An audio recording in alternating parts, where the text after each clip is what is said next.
Welcome to this tutorial explaining how to use the CRX manual guided teaching.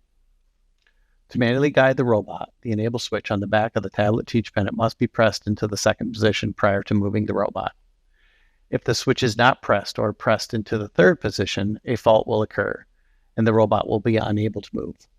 Once the switch is pressed into the correct position, a flashing green indicator on the robot will turn on and the user will be able to steer the robot by hand.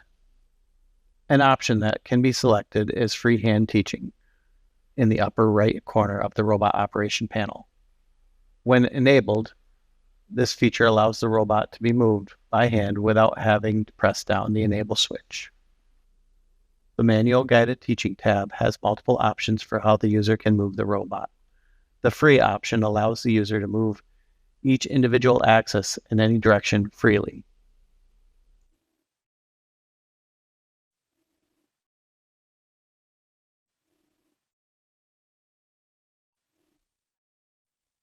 The translation option restricts the robot to moving linearly in the X, Y, and Z directions, without allowing any rotation to occur.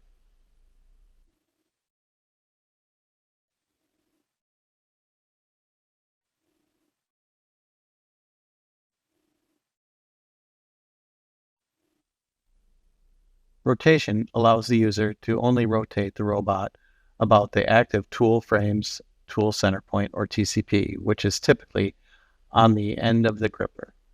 The tool frame drop-down can be changed to the active tool frame. The custom setting allows for the user to choose exactly how they want the robot to move linearly and rotationally.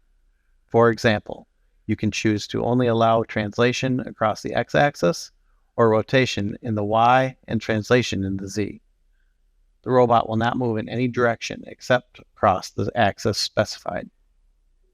The teaching weight slide bar allows the user to adjust how much force the user is required to use to move the robot. This slide bar goes between heavy and light. The lower the teaching weight percentage and closer it is to heavy, the more force is required to move the robot. This is especially useful when trying to move the robot in small increments. Here are some other important notes when using the manual guided teaching function. All alarms must be cleared in order to use manual guided teaching. The robot must be in a stop state before attempting movement. The payload must be set correctly and confirmed. If the external force applied to the robot is too great, manual guided teaching will be prevented.